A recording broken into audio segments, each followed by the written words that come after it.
Olá, investidor, muito bom dia. Seja bem-vindo a mais um Morning Call Infomoney TV, sua primeira informação do dia. Meu nome é Rafael Figueiredo, eu sou analista da Clia Corretora e eu estou aqui para comentar o panorama dos mercados para a sessão de hoje, quarta-feira, dia 16 de setembro de 2015, véspera de decisão de Fed, possibilidade de registro de pedido de impeachment por parte de governistas. Daqui a pouco eu vou falar isso melhor, com registro no cartório aqui em São Paulo,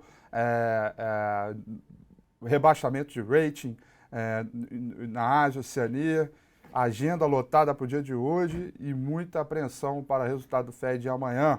Então já temos aí um emaranhado de coisas, sem falar da questão política que ainda vai ser colocada em prática para a sessão de hoje e também dos meus comentários daqui a pouquinho. Vamos começar falando pela Ásia, Oceania, como sempre. Bolsa em Tóquio fechou em leve alta de 0,81%. Lembrando que a Standard Poor's cortou o rating do Japão de A- para A+, com o outlook, com aquela perspectiva estável, ok? Hong Kong fechou com uma boa alta expressiva de 2,38%, acompanhando o bom humor também das bolsas, no principal índice da bolsa chinesa, o Xangai Composite, que fechou também com uma alta expressiva de 4,9%. O pregão vinha numa sessão normal, mais próximo do fechamento do dia, houve uma compra forte e especula-se que essa compra forte, essa puxada forte de preço, foi uma ação da estatal, uma ação coordenada da estatal, e aí, portanto, o mercado acabou tendo essa recuperação. Quer dizer, tudo leva a crer pela visão micro do movimento e por ter sido mais no final do dia que houve uma interferência aí do governo no fechamento do pregão e acabou fazendo com que essa valorização fosse mais expressiva. Já passando pelos mercados na Europa, também acompanho esse bom humor vindo da Ásia e Oceania, acompanhando essa puxada nas bolsas de Xangai, mas também a melhora que aconteceu no mercado americano ontem se deu depois que a Europa já estava fechada. Então, as ações europeias avançam após um rally registrado ontem pela Standard Poor's. Tá? Então, quer dizer, depois que o mercado ontem estava fechado, os Estados Unidos, depois que a Europa já estava fechada, os Estados Unidos ganhou um pouco de fôlego, não acompanhado nem um pouco pelo mercado brasileiro, e aí na sequência, com a abertura de hoje, já abriram ajustando suas posições, chamando esse clima um pouco melhor, bem humorado do que na sessão anterior, muito embora o clima de cautela, o clima de incerteza ainda paira pelas principais praças no mundo, em função dessa questão da decisão do Fed que se dará amanhã. Por falar em alta, também temos uma elevada alta hoje no mercado de petróleo, o barril de petróleo cotado a 45,21 dólares, com uma alta boa de 1,39, e o minério de ferro fechou em leve queda de 0,12%, cotado a 57,21.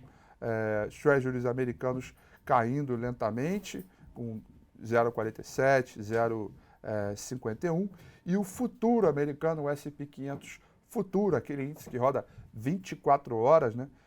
Nesse momento cai 0,06%, segue aí numa linha estável e tudo leva a crer que também deva permanecer nessa linha estável por mais algum tempo, pelo menos para a sessão de hoje, já que nós teremos decisão importante do Fed amanhã, dado que eu venho falando toda a semana, todos os dias da semana, desde segunda-feira, e é de fato o dado mais importante que vai ser acompanhado por todos nós aqui, ao vivo e a cores, no momento em que o dado sair.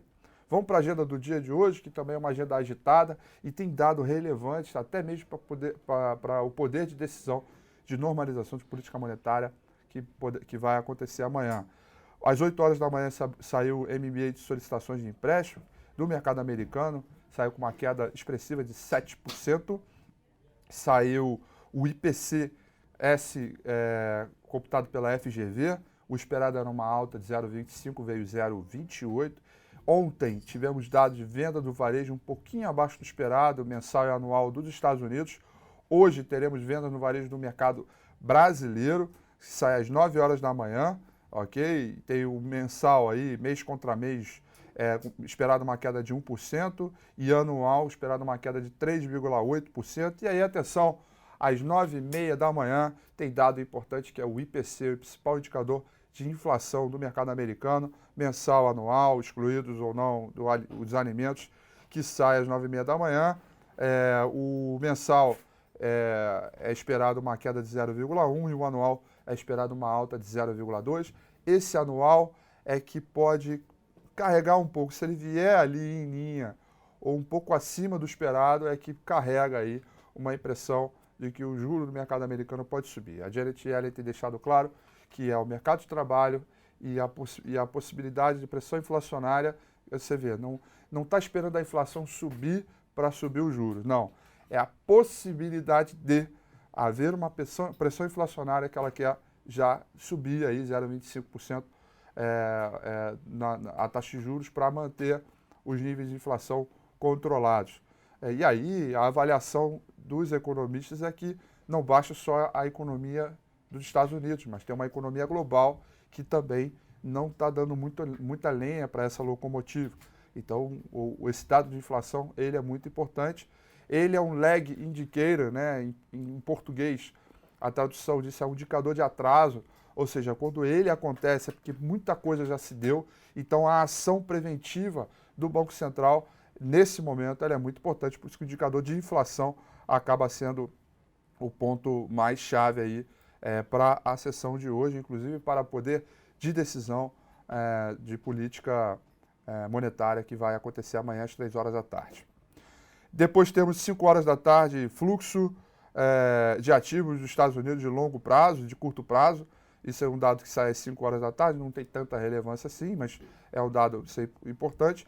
E tem aquela famosa, que todos os dias eu tenho falado, né, que pode sair a qualquer momento, a criação e destruição de postos de trabalho no mercado brasileiro, que tem desde segunda-feira passada até o dia 21, 22, que também sai a coleta de impostos para sair. Então é um dado aí que o mercado também espera, até mesmo para entender o quão recessivo, o quão forte está essa recessão do mercado brasileiro via mercado de trabalho.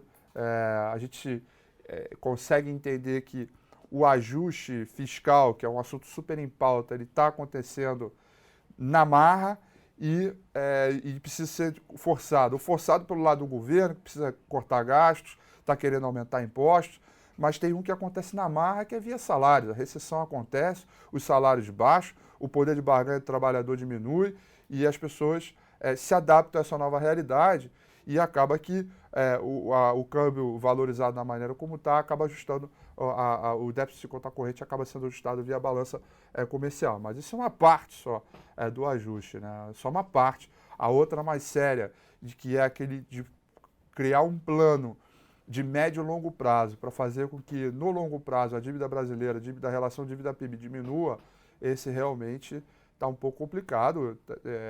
Não há nenhum plano para esse tipo de coisa e eu imagino que é isso que deixa a situação e a perspectiva brasileira pior ou pelo menos neutra, mas melhor não, porque não há um plano de salvação de toda a estrutura fiscal do mercado brasileiro hoje, que não um plano colocado pelo governo de reduzir gasto e aumentar imposto para melhorar a situação no curto prazo, de imediatismo, mas não para o longo prazo, e essa é a grande preocupação de todos por aqui, por isso que eu continuo cético com o movimento de bolsa para o curto prazo em função de toda essa turbulência.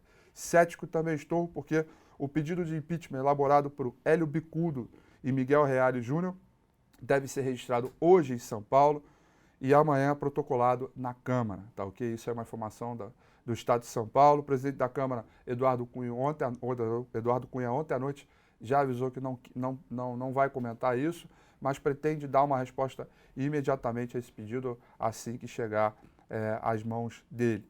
E aí, gente, o assunto em pauta continua sendo toda essa turbulência política que segue aí no topo das preocupações, com muita resistência ao pacote fiscal, e essa notícia que eu acabei de falar sobre o pedido de impeachment que pode ser registrado no cartório hoje.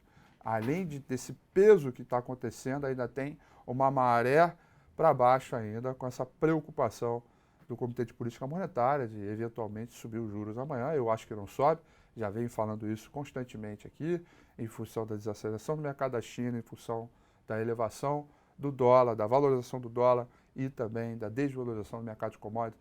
Esses são os três fatores aí preponderantes que não deixam a atividade econômica americana andar da maneira como se previa em janeiro e fevereiro desse ano. Então acaba que deixa a situação, vamos atrasar essa elevação de juros pelo menos para dezembro ou janeiro, que é a grande aposta dos economistas para a sessão de hoje. Mas vamos voltar para o mercado brasileiro, né? O pacote fiscal está sofrendo muita resistência e há um risco muito grande de implementação desse pacote fiscal, já que muito das questões elaboradas pela Fazenda e pelo planejamento precisa passar pelo Congresso. E o Congresso já se mostrou resistente, blindado a algumas coisas, principalmente a CPMF, que é a maior arrecadação que eles pretendem ter.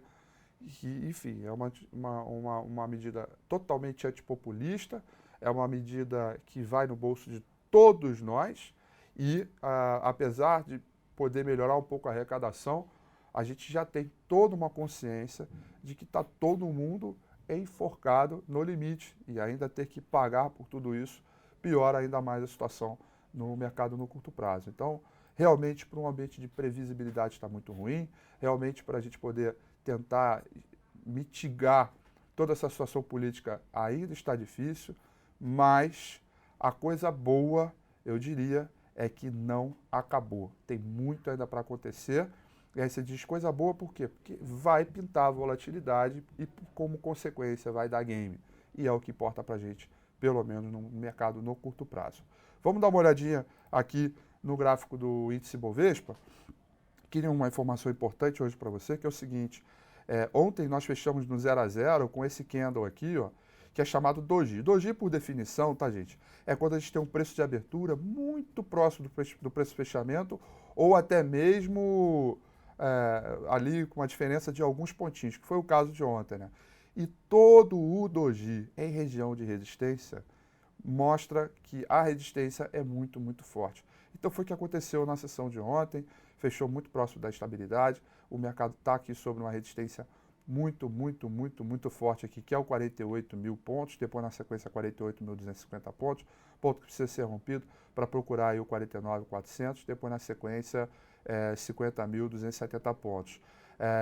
Já no campo inferior, temos alguns suportes intermediários dentro de uma grande consolidação, mas a perda aqui do 45.400 abre espaço, sim, para uma queda muito mais prolongada. O ABV segue ainda com os topos e fundos descendentes, sem conseguir romper o topo anterior, o mercado com muita dificuldade de romper o 48 mil. Eu ainda sigo com uma visão de que o mercado está recuperando em leve repique para depois cair de forma um pouco mais intensa. O tal de sobe de escada e desce de elevador, com um prognóstico aqui de teste no 45.380 pontos, 250, onde abre espaço para novas mínimas. Essa visão minha só será anulada quando o 48.100, 48.250 pontos for rompido, e aí eu passo a ter uma visão um pouco melhor e um pouco, digamos assim, mais aliviada do ponto de vista vendedor, coisa que nesse momento ainda está difícil de acreditar. Então é isso, pessoal. Mercado ainda muito turbulento pelo lado político. Eu acho que no intraday hoje ele abre refletindo um pouco essa movimentação, mas o mercado internacional ainda segue imperando sobre todo o fluxo, também por conta dessa decisão do Fed que vai acontecer amanhã às 3 horas da tarde. Então temos ali uma combinação de fatores que pode ser explosivo para todos os lados e o noticiário pode acontecer a qualquer momento. Atenção, CPI de 9,5, atenção à movimentação política, ou seja, é o mercado para ficar de frente para o monitor, embora não tenha tido muito negócio, muito game no intraday, é um mercado para ficar ali porque a qualquer hora podem acender o estopim, a dinamite vai estar lá e o mercado explode para algum dos dois lados e a gente vai tentar pegar essa movimentação, certamente, olhando pelo intraday. A gente sempre pega, não vai ser diferente para a sessão que acontecer, pode ser hoje, amanhã, sexta-feira, enfim, quando for, a gente vai estar sempre pronto. Essa é a informação que eu tinha que passar para vocês. Desejo a vocês uma excelente quarta-feira, tudo de bom. Vejo vocês amanhã aqui, ó, 8h35 da manhã. Te espero para a gente falar mais de mercado. Um grande abraço, bom negócio e até amanhã. Tchau, tchau, galera.